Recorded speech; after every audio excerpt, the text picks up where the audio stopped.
following program was paid for by the host and does not reflect the opinions or positions of Goliath Radio or this station.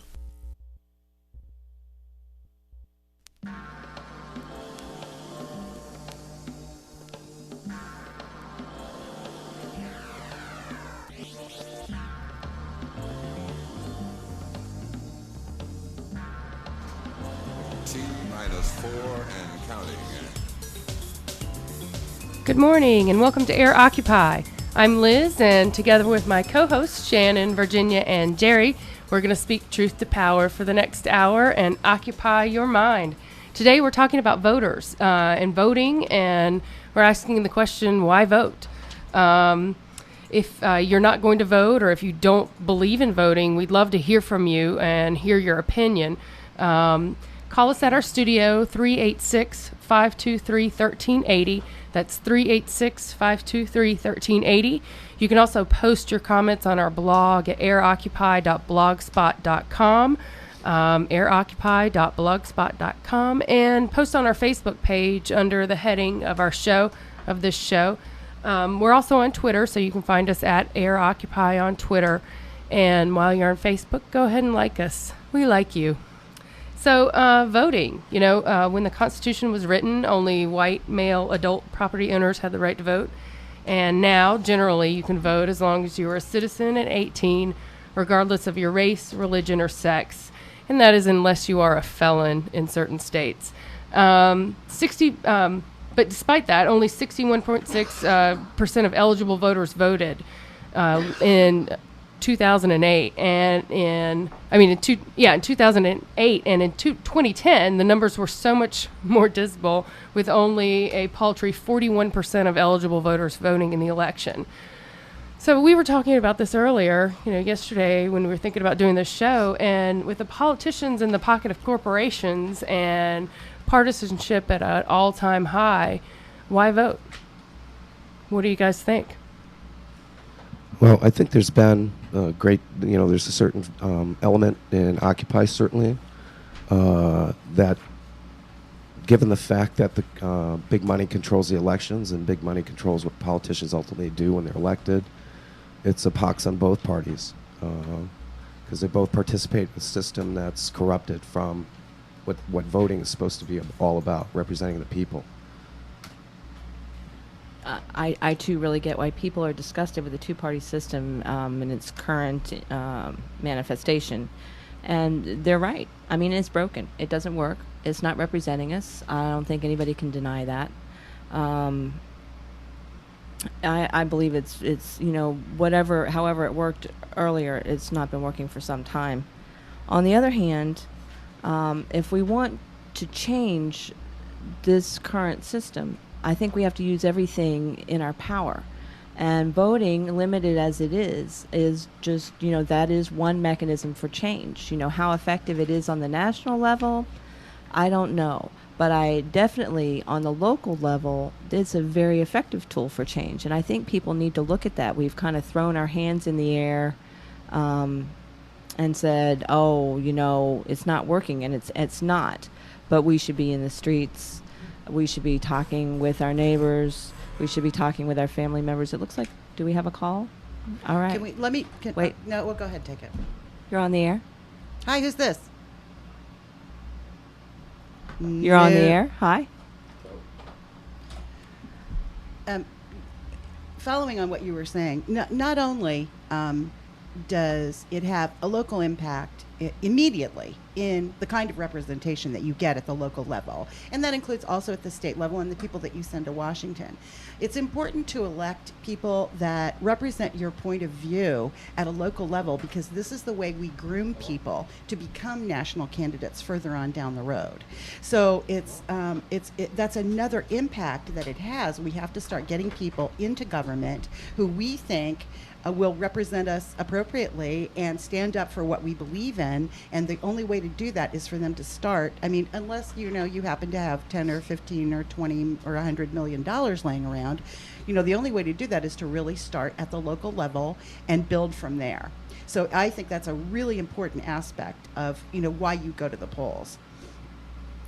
On the way here, I was listening to NPR, and believe it or not, the show this morning was on voting. Yeah. Really? Yeah, it really was. That's Yeah, funny. they were talking about redistricting and gerrymandering. There were some very interesting discussion points on there. Don't turn the channel. Listen to us. We're talking about voting That's too. But I understand voting at the local level. The local politics really does have a direct impact on our lives, on things we see every day, bridges and roads and policies and stuff. But on the national level, for me, the national elections, the system is so messed up. I mean, they don't respond to what we want. If you look at polls on what, quote unquote, the people want, a lot of times that's not carried out in Congress. So it's confusing as, I believe in voting personally, but I can see how people say, well, it's not worth it. I've been skeptical, how does my vote line up against $100 million from Karl Rove's GPS? How does my single vote get diluted by the Ricketts family in Chicago spending $10 million to run ads against the president? Now, I got to tell you, I'm one of the people that's been really disappointed in some of the things that Obama said during the election campaign that he's not followed through on. Amen. We start with Guantanamo. We can continue with rendition, Defense Authorization Act. I mean, you name it. He's dropped the ball. He didn't pursue the torturers. But when I sit now and say, am I going to sit out this election because I believe Obama may have been corrupted in some way by the money he received from Wall Street, I think of things that are going to happen if Mr. 1% is elected. We may want to wait for some ultimate change in the system, but if we don't vote in the fall, if we don't cast a correct vote, the Ryan plan will be visited upon people. It will be passed into law. It'll take food out of the mouths of children. It'll deny women health care. A whole host of things that will follow if people don't exercise the right to vote. In the end, I think, for me, Occupy is a progressive movement. Yeah, Definitely, yeah. I agree. Looks like we do have a call. AirOccupy, you're on the air. Oh, hi. This is Phil in Port Orange. Hi, Phil. Thank you. Hi, thank you for the show. I'm so glad you're on the air. And there's another part of the election process being taken from us. It's not just the corporate money funding the candidates, and presenting us with their choice, both left and right, and it's also at the local level, the process. I want to recommend that folks look up FloridaFairElections.org, and that's right out of DeLand here, and how the voting machines have been. That whole process of counting the votes. What was it? Joseph Stalin says, it's not, who the votes are for. It's who counts them that makes the difference.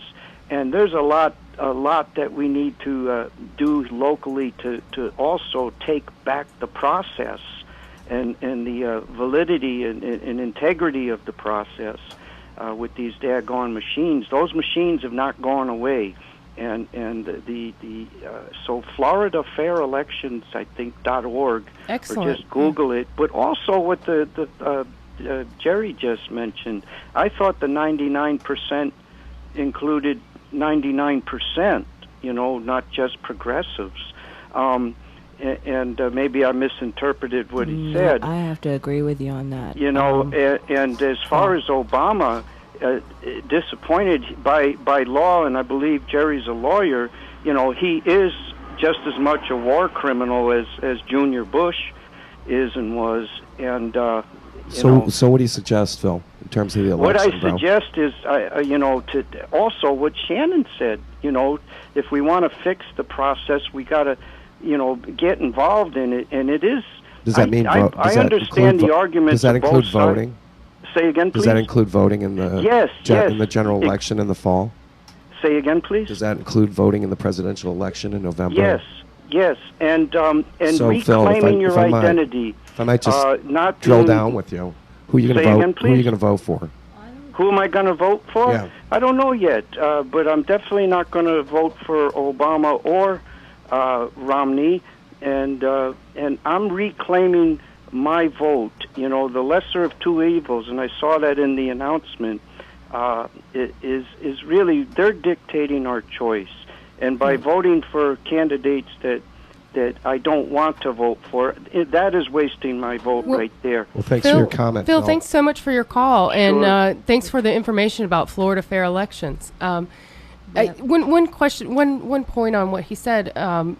I've heard a lot in the Occupy movement people saying voting for the lesser of two evils is still voting for evil, and that's kind of what the larger question on what the show's about. But the thing is, it's less evil. I mean, if you have to make a choice, look, I think of this as like a sandwich, and I'll try to clean this up for radio because I usually describe it differently. It's a poison sandwich, okay? Everybody has to eat the sandwich. Everybody who lives in the country is going to eat the sandwich. There are two choices. One of the sandwiches will definitely kill you the first bite you take. The other sandwich is probably going to make you sick, but you'll probably survive it. Everybody has to take a bite. Whether you go to the polls and cast a ballot or not, one of those two sandwiches is going to be on your plate. Decide. Choose. And not choosing is the same as choosing. You're choosing the worst thing. No more EPA. No more. No more food stamps. Let's get real, people. No Okay, more we gotta Medicare. We got a No call. more Medicaid. AirOccupy, you're on the air. Yeah, hi. This is Charles Canals next door. Hi, Hey, Charles. Charles. I wanted to call in because I think this is an important subject, and I'm glad you're presenting it. I think the issue of voting, it's not simple, but I think the fact of the matter is to be overly cynical and say that we have no choices is ridiculous. I think that it's important to vote. I think it's important to encourage other people to vote and support the process because we have a limited amount of democracy in this country that we have to use. And I don't think that everything is going to be decided in the voting booth. I think based upon what you see all around the world, that sometimes elections don't matter, especially at the upper end of things, presidential. I think a lot of people realize that, we don't have a lot of choice, but I think locally we can really have a big impact on things. It's the old saying, think globally but act locally. Absolutely. And so, that's why I think it's worthwhile to support local candidates and to encourage people to come out because we can make a difference at the local level. Definitely. Definitely. Great points, Charles. Point. Thanks a lot. Thanks for your call, Charles. Well, I want to go back to that thing that is mostly a progressive movement. I really don't agree that that's the case. And I think for me, one of the things that I really want to focus on is I think partisanship is doing us, back to what I was saying about the two-party system. I think the partisanship in a community level. I'm not talking about the presidential vote because I just I don't want to go to the presidential vote. I just want to talk about it on the local level. I think we need to look at what people stand for, who's backing them, and what they're doing. And I know on the local level, both parties, you can find some substantial backing. For instance, locally, to run for office, you can rent a house in the district, and you can say that that's your district, and you're going to represent those people. Is that just Volusia County? I doubt it. I think that's probably all over the place, but I know for sure it's in Volusia County. So you mean like if you're a homeowner and you live in Port Orange and you want to run for office in Ormond Beach, you can rent a house in Ormond Beach and declare that as your residence, even though you continue to own the house in Port Orange? Exactly. Awesome. And your kids live down there and go to school down there, or do you have to move the whole family? Do you know? I don't think you have to move anybody. No, I don't think so. And then you can claim that you're going to represent them, and the standard line is how you're going to be good for business, how you're going to bring businesses. But I think people should take a look around. Look around at our community. I was driving down US 1, counting the number of shuttered businesses, and I lost count. Yep, and that's all over the United States. That's not just here in Daytona Beach. That's everywhere. So it's not a matter of party. It's not. We're not sports teams. It's not. FSU versus the Gators here. We're talking about things that impact us every day, and locally, we can have impact on that. And as Virginia said, regarding who goes to the state level, we can have impact on that. For instance, the Tea Party, the way the Tea Party did it to get people elected was they got involved in the Republican executive committees. They got involved in the committees that decide who's going to run for office locally and nationally. And that's how they were able to put forward who was going to run. And that's how those candidates got elected. So for everybody who's sitting in their living room feeling powerless and disenfranchised, there are things that we can do that make a difference, including standing on the street, but there are other things we can do too. That looks like we got a caller. You're on the air? AirOccupy, you're on the air? Hello? Hey, is that me? Yes, On the air? It's you. Thank Who's this? This is Glenn. Hi, Glenn. Glenn. What's up? And you know what? You were talking about the presidential thing is out of the pale. We really haven't had a choice for a long, long time as far as Democrat or Republican who we're going to have, because the same thing keeps happening. But I'm afraid, I don't want to be cynical, but I think that I am, because what I've noticed from our leaders, our local leaders, and I've noticed this in my job as a public school teacher, and then just observing the political scene. Are you here in Volusia County, Florida? But I taught for Volusia County for the whole requisite 30 years. Cool. And my take on the county government is that it is trying so hard to be like the federal government, and it is not only trying, it's succeeding. And the federal government is succeeding in probably corrupting county offices throughout the whole country. So in what way? In what way do you think it's particularly if you watch the way those people swagger around and pose and do their job as if they're the Supreme Court when they're sitting up there in the county council, and then they make decisions that are never in line with what the public wants. The public gets there and preaches in front of them and tells them what they want, and they go and vote on exactly what the corporate or the contractors wanted them to vote on. Well, I think that's a very good point, because I think that what's corrupting a lot of people is the money in politics. Individual donors don't have individual donors are not actually giving. They are giving, but they can't match up against what the corporations they can't match are up giving. Against the corporations, which are considered like people now. Right, exactly. Individual Corporations citizens. are people, which we are going to cover in a future episode of Hopefully you'll give us a call on AirOccupy. that one, Yes, for hopefully you'll sure. give us a call. Hey, Glenn, thanks so much for your call. Thanks for listening. Thank you. Talk to you later. Looks like it's time for a break. We're going to go out, and when we come back, we're going to be talking to Dierdre Macnab, the president of the League of Women Voters of Florida, and we'll probably talk a little bit about voter suppression here in Florida, too. Thanks for listening.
Do you own a small business? Would you like to reach like-minded people who care about supporting community-based commerce? Advertise with us. AirOccupy will work with you to develop a message that draws attention to your company and brings new customers to your storefront or website.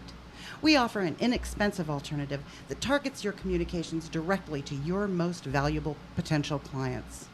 Contact us at 386-441-0423 or via email at general@airoccupy.com. That's 386-441-0423 or general@airoccupy.com. We look forward to working with you. Goliath is proud to support community organizations with messages like this. Have you been to the newly renovated Habitat for Humanity Restore? Located at 695 Mason Avenue, Daytona Beach, between Nova and US 1, the store is open Tuesday through Saturday from 9 to 4:30. New, used, and surplus donated goods of home furnishings, appliances, and building materials arrive daily. Our donors and customers help Habitat serve more families through the renovation and construction of affordable housing. Stop in today or phone at 386-226-2006 to arrange for the pickup of large donated items. Again, the number is 386-226-2006.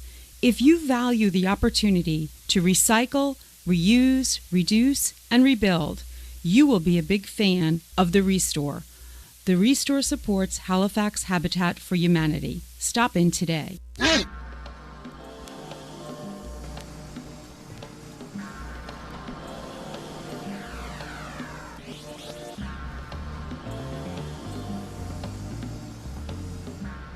Welcome back. This is AirOccupy, and today we're talking about voting. Just to let you know, the music that you heard before the break was, or at the break, was Radiohead, Electioneering, and it's a wonderful song about elections and how they're kind of messed up. So we were talking about whether to vote, why vote before the break, and one topic that I did want to get to before we talk to Dierdre Macnab, who's coming on in just a few minutes, is about voter suppression. In 2011, or since 2011, there's been a lot of laws that have been passed restricting the right to vote all across the United States. Some include voter ID requirements, some curb early voting and put a stop to registration drives. And right now, 1 out of every 10 Americans do not have a government-issued voter ID card that would be required for voting if all this legislation was passed, and I think most of it was. And among the most vulnerable constituencies are the elderly, students, and minorities. As well as the differently abled. Yes. Actually, I've been in a couple recent town halls, and that has come up in both of them. And people were talking about the experience of trying to get registered because there's here in Florida, and how some I don't think people realize. One woman was talking about she had been born abroad in like the 1920s or the 1930s, and she had to have a certified birth certificate in the small town where she was from. They didn't even do that. I don't think people have any idea how difficult it can be now to get identification moving from out of state.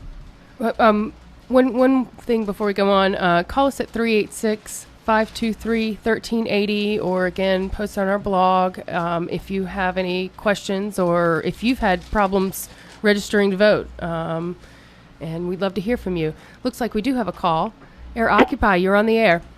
Hi, this is Garth. Good morning to you guys. Good morning. How are you, Garth? Good.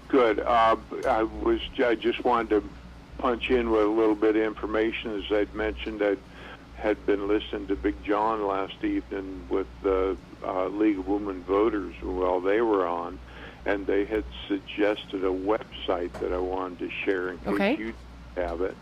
And it's all spelled out in real type words. It's Be Ready to... Hello? We lost you, Garth. I think we lost you. No, he's there. Go ahead, Garth. Pardon? Go ahead. We lost you. Be ready. Oh, yeah, it's bereadytovote.org. I went on and confirmed the fact that by voting issue, I'm all taken care of. You can confirm that you're a registered voter, and you can even sign on to have your absentee ballot sent to you. Oh, that's great. That's That is wonderful. excellent. Thank you so much for the info, Garth. Thanks, Garth. I'm looking at that, and I see that it's the League of Women Voters of the Florida, the Education Fund. So that's a great thing. They're obviously a nonpartisan group, and they're interested in people actually participating in elections. So this is a good thing. Getting everybody out. Yep. Get the vote out. We Thanks. appreciate that, Thank you for Garth. the Thank call. you. Looks like we have another call. AirOccupy, you're on the air. Hello. Hello? Hi. This is Sharon. I'm hoping you can see me. I'm on my way to Miami.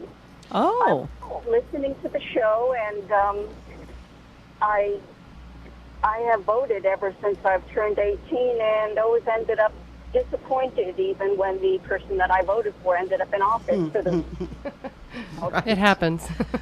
are, bought out by the big donors, the corporate money.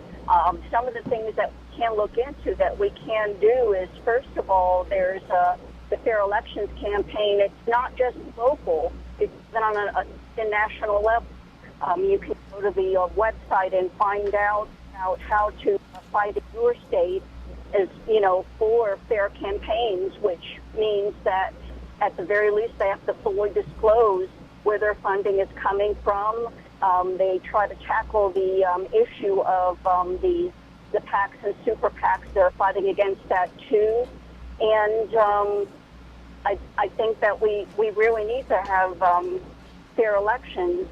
Another thing, another great tool in that is Move to Amend, which is trying to get corporate money out of elections.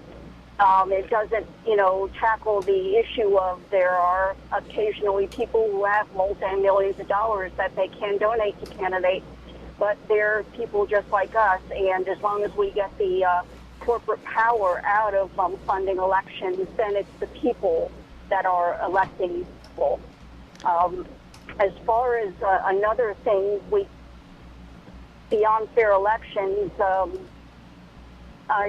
I'm really sick of the two-party feud, and it seems like more and more they're not going to support you if you're on the other side, no matter how good that legislation may be. That's a very good point. So many countries out there that have more than two parties, those that do have valid elections, without fraud. And I would love to see us move more towards that. Well, Sharon, thank you so much for your call and for all the information. Okay. Well, Thank you. Careful on the road. Bye-bye. I think she brought up a very good point about the two-party system and how even though there's good ideas that are proposed, because we're in such as Shannon says, we're rooting for our party, for our team, our sports team, that we don't want the other team to succeed, even if it's a very good idea. And I know I've seen that at the U.S. Congress since Obama's been elected. There's been a lot of blocking of everything. Just say no. Everything that that he's proposed. Yeah, and not only, is it the most important thing, their team, whether their team wins or not, the consequences are irrelevant. I mean, how many times are these people going to threaten to shut down the government if they don't get their way on something that's unrelated to the budget? That kind of thing. I mean, the consequences are far-reaching and affect the lives of actual human beings. Oh, yeah. And it's just so much more important to make the president or the other party fail than it is to do what's good for the country. And this is not a definition of patriotism with which I am acquainted. Looks like we have another call. AirOccupy, you're on the air. AirOccupy, you're on the air. Hello, this is Nikki. Hi, Nikki. What's your comment? Well, I've got two comments. The first is that I would like to see more people run for office. I'm kind of tired of seeing the same people run over and over again. It seems like they just regurgitate from one position in government to another. I'd like to see some fresh faces, and also I would like to see progressives get out. I mean, I hear so many progressives talking about we really don't have a choice in who to vote for. Well, how about start putting some people out there to run for office instead of complaining all the time? Very good point. Amen. And the Nikki. other thing that I'd like to say is campaigning is really, really hard, especially in local races, because we don't seem to have too much support from our local media. And I've always wondered why, since we the people own the public airwaves and we have a public broadcasting stations, why can't our candidates campaign on their local public broadcasting stations so people can hear them? And what would it take to finance something like that, or should the government finance something like that? Good I think one. this is something that could be looked into. Interesting question. Excellent comments. Thank you for your call, Nikki. Yeah, there's obviously a way around that, and it is publicly financed elections, Right. Which is something that we really need to look at. I Got think another so call? too. AirOccupy, you're on the air. Hello? Lizzie, this is Dierdre Macnab from Hi, the League of Women thank you for Voters of calling. Florida. How are you all this morning? Very Morning. good, Great. very good. Thank you so much for calling. I don't know if you've heard any of our conversation before, but we've been started out the hour talking about why we should vote or why vote when the process is so kind of screwed up, and then we were talking a little bit about voter suppression laws. No. Well, as a part of an organization which I dearly love, which is the League of Women Voters, which has been advocating and protecting the right to vote for 92 years, I think it's always important to look at the political process within a historical framework. And this isn't the first time we've had divisive partisanship. We've had it before and we'll have it again. But I would suggest to those that are listening that never has there been a more important time to make sure that your voter registration is up to date, that you are getting up to speed on the candidates, and informing yourself, because the leaders that we pick, and they may not be perfect, and you may not like, there may not be one that you're jumping up and down at your local level excited about, but getting to know them and being involved in the process that we have is so very important. The right for women to vote in this country, 50% of America, passed by one vote. Right. We've had presidential elections passed by 500 votes. Often county commissioners, school board members, those races often pass by 1 to 10 votes. They're very close elections because people don't turn out in the same numbers they do for the national presidential race. But I would urge those who are listening to not just get registered to vote, but to begin to think about running for office yourself. That is the way, along with being a registered voter, along with writing letters to the newspaper, to change the system into one that you feel more excited about. And each person can play a pivotal role. One of my favorite quotes is by Margaret Mead. She said, "Never doubt for a moment that one person can change the world, because in fact, that's the only thing that ever has." So Right. every person that's listening can make an enormous difference in their community, in their nation, and in their world. And we see a lot of very big, very important issues facing our world, our country. And so I just hope that people don't get discouraged. This is no time for discouragement. This is a time to polish up your voter registration, reach out, make sure everybody you know is registered, and inform yourself, arm yourself with the facts, learn the candidates, and cast your informed vote. It's one of the most powerful things we have. And if you're ready to go beyond that, then get going and run for office, and get involved with your local community. Deirdre, for those who don't know what the League of Women Voters does, could you give us a little synopsis? Because it's you guys are a valuable resource. Well, thank you for saying that, and I think there are a lot of parallels between the Occupy movement and the League. The League has been around, though, for 92 years. Interestingly, early League members were standing in front of the White House with banners and flags trying to get the right to vote for women. They were arrested, they were thrown into jail, they were tortured, and they prevailed. And finally, because it was a constitutional amendment, it went to each state, and it came down to one man in the state of Tennessee, a 24-year-old, just elected legislator in his first year of office, who was planning on voting against women getting the vote, got a telegram from his mother saying, "Son, do the right thing." Wonderful. And he did. My point here is every vote counts. Right. Young people can change the world. They need to run for office.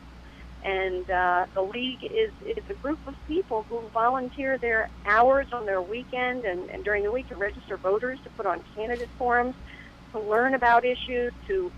We have members in Florida now advocating for cool cities ordinances to cool down our communities, improve our public schools. We follow issues. We don't advocate for candidates or parties. We never have, but we get very involved in issues. We learn about them.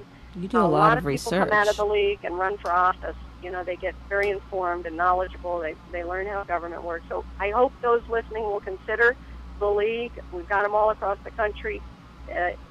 Right here in Florida, we're very dynamic. We're taking trips, believe it or not, to Cuba, so we can open channels of communication. We take trips all across the state to the Everglades. We want people to get out, to see prisons, to see public schools, to see the government and our world, how it works with their own eyes, and to step forward and make it as good as it can be. Dierdre, I wonder if you might address the legal obstacles that we're presented with in this election cycle, the so-called voter repression laws that the League of Women Voters has been so active in opposing. Well, I would be glad to. Of course, I'm most familiar with the Florida laws, but what we are, and I can tell you in Florida, we're ground zero once again because of the voter suppression laws that have been passed. What we're seeing across the country are a number of states that are vastly reducing the numbers of acceptable IDs for voters. They are cutting back, and they've really done so in Florida, on third-party groups like ours who register new voters. And are very important for young people and minorities, who are two of the groups most likely to use someone who comes onto their campus or into their community, making it easy to register to vote.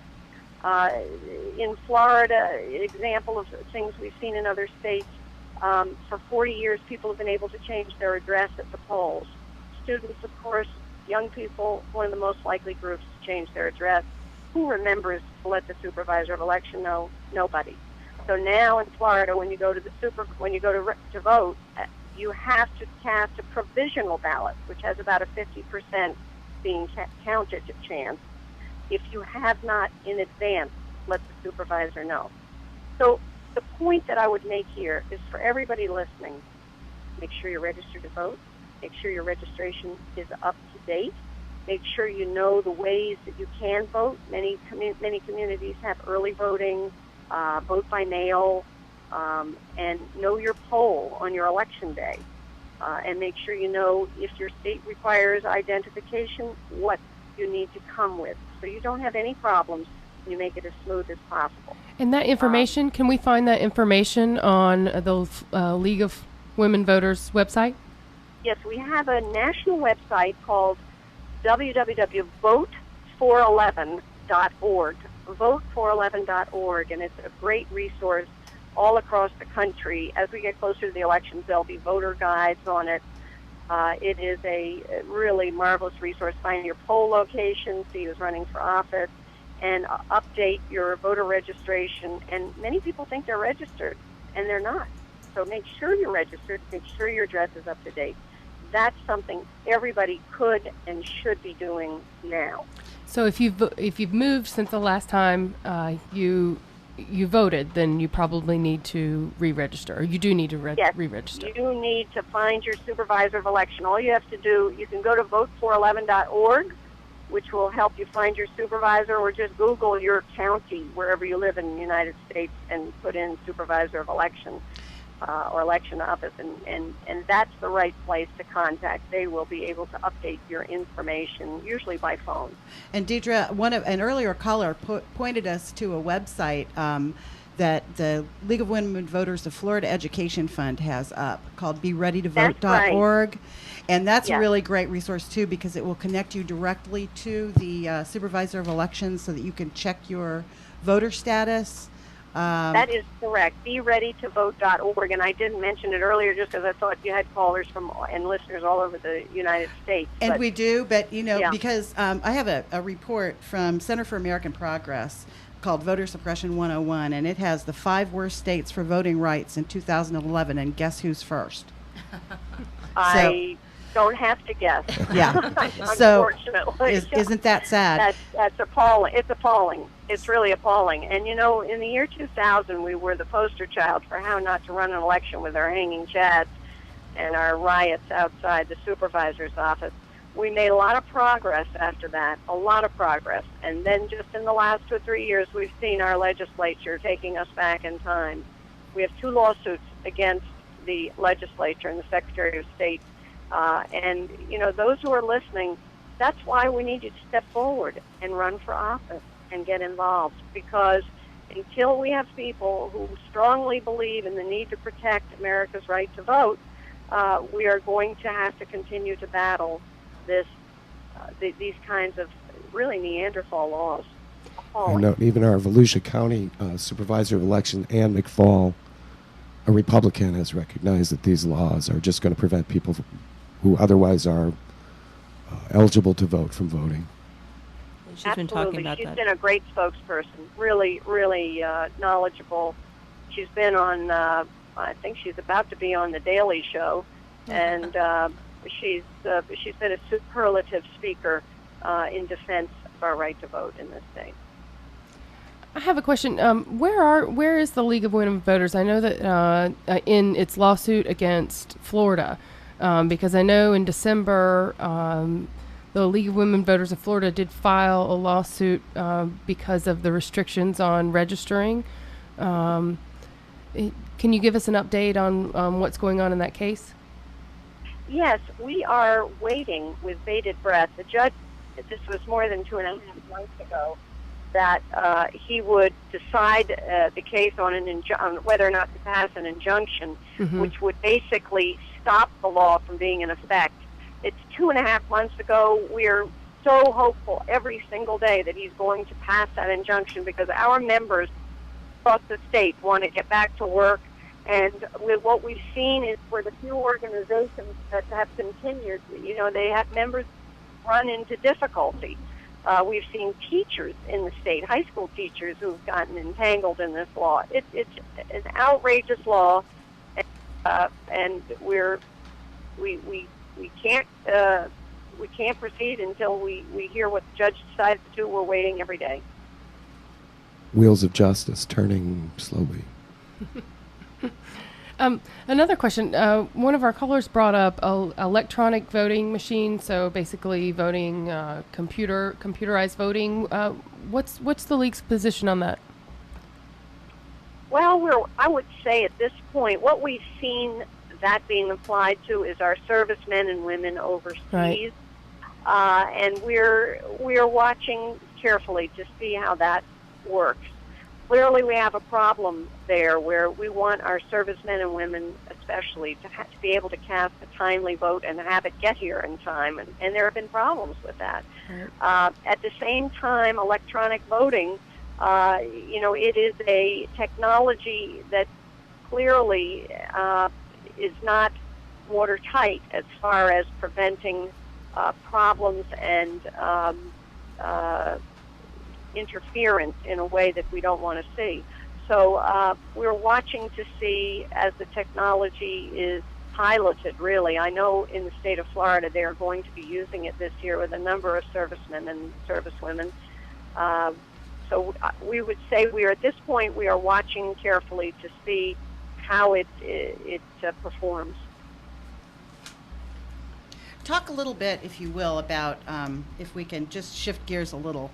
A lot of organizations, mouthpieces for so-called conservative groups across the country have made a lot of noise about the problem of voter fraud and why these voter ID laws are so essential to prevent voter fraud. Can you talk a little bit about that, about how that problem, the scope of that problem, and whether and how the voter ID laws address that? Well, what I would observe, and we've certainly seen this in the state of Florida, first of all, nobody likes voter fraud. Fortunately, according to a national study that was done, there is not very much voter fraud in the United States, but voter fraud is something that nobody likes. However, the laws that we are seeing passed in Florida do nothing whatsoever to address the issue, which we think is a red herring with regard to voter fraud. The laws that they've passed do things like cut early voting days in half. Right. How does that affect voter fraud? It doesn't. Right. It eliminates the Sunday before Election Day, the most popular day for minorities to vote. It makes it harder for students to vote by making it harder for them to change their address at the polls, which they've done for 40 years. And we have an electronic voter database that connects to polls all across Florida. So how does that connect to voter fraud? Right. It doesn't. How does cutting back on groups like the League of Women Voters, who have done voter registration for 72 years in the state of Florida alone without a single problem, how does that affect voter fraud? It doesn't. And so, right. It is incredible to us. It's appalling to us that the state legislature has passed these laws, and we've seen a meaningful reduction in the percent of eligible voters over the years that they've been doing this. I think we're down 20% as of this time in the election process in Volusia County. 20% fewer registered voters. And statewide, we've seen almost a 10-point reduction in the percent of eligible voters, I think, from 2005 to 2010 when we looked at that. It's appalling that in a presidential election year, for a state that has one of the lowest civic indexes already in the country, that our legislature would basically make it harder to register for an eligible voter and harder to vote for those that are registered. It's appalling. And I've noticed, absolutely appalling. And I've read online about Florida is now looking into whether there are illegal immigrants on the rolls. I think they are going through comparing the voter registry to the what database? DMV records to find out. Yeah. And if your name appears as an illegal alien in the DMV records, then they'll send you a letter, and you have 30 days to reply back and say, no, I'm actually a U.S. citizen. And if you don't do that within 30 days, they will remove you from the rolls. That's correct. And I believe the letter does not stipulate what the adequate proof is in terms of what you have to provide. Here's the situation. It's important to maintain an accurate database of voters. Nobody argues with that. Our concern is that it be done deliberately, carefully, with painstaking detail, and in adequate time, not just before a major presidential election. So these lists, to our understanding, was that they had been collected about a year ago. And so to now, just with a few months to go before the election, we're seeing all these sudden announcements. The supervisors of election who are being asked now to go through their databases have been given, their busiest time just before the election. They've got all new districts because of our redistricting that just went on from the census. They've got every single office is up for elections. They've got multi-page ballots, and now they're being asked to comb through with new late-breaking information. Florida has a bad history of purging our voter databases based on these kinds of last-minute efforts. And doing it wrong. And absolutely, and doing it incorrectly, taking eligible voters and citizens off the rolls. So, of course, we're concerned. We're watching very carefully. This story is unfolding every day, and we're, extremely concerned about the lateness of this effort and that it be done properly and scrupulously.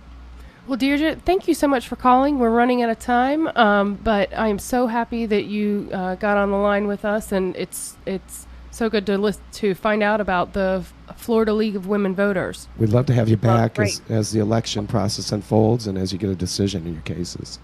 And thank you, and I salute all of those who are paying attention to what's going on and are looking for a way to get involved and make our world a better place. So thank you to all of you on the line. Appreciate Thanks. it very much. I just want to point out that we will be posting to our website and our blog the two websites that you've told us about, the Be Ready to Vote, and I want to make sure I got the other one right. Is it Vote 411?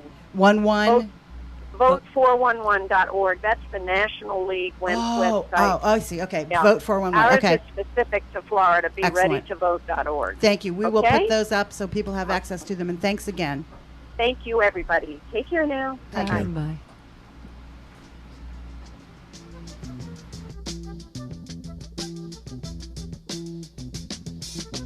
You will not be able to stay home, brother.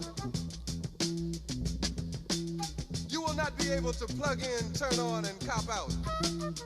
You will not be able to lose yourself on Skag and skip out for beer during commercials because the revolution will not be televised. The revolution will not be televised. The revolution will not be brought to you by Xerox in 4 parts without commercial interruptions. The revolution will not show you pictures of Nixon blowing a bugle and leading a charge by John Mitchell, General Abrams, and Spyro Agnew to eat hog maws confiscated from a Harlem sanctuary. The revolution will not be televised. Chair City Supply, a 55-year-old distributor to the furniture industry, now has a product line designed just for you, whether you're a home hobbyist or a professional cabinet maker. For years, we've stocked many quality brands of product for the furniture industry. Now we are able to offer you the same quality products and pack sizes that fit any custom woodworker's requirements. Chair City Supply offers a wide selection of cabinet hardware, professional custom stains, any type of screw or hinge you need, and everything to complete your project with style. Visit us at chaircitysupply.com to order today. That's chaircitysupply.com.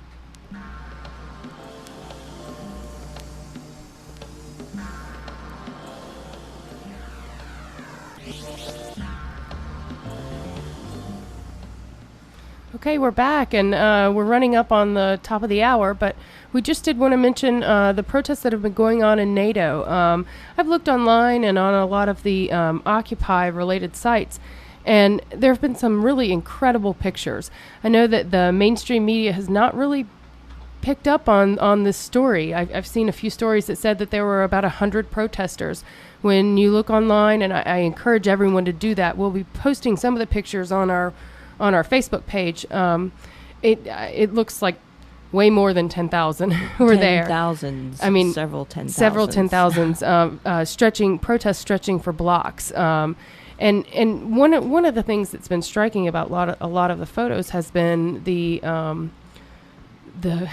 military-esque look of the police. They look very, very intimidating. So I encourage everyone listening, please look online for that information about the NATO protests and look beyond mainstream media and check out our Facebook page for more pictures.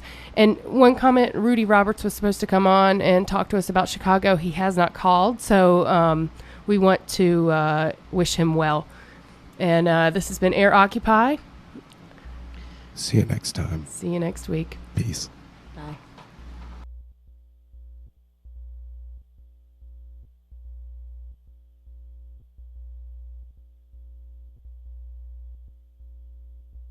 This program was paid for by its sponsor, which is solely responsible for its content and the views expressed. When you hear Goliath bark, you know you're tuned to WELE Ormond Beach. We are the 99.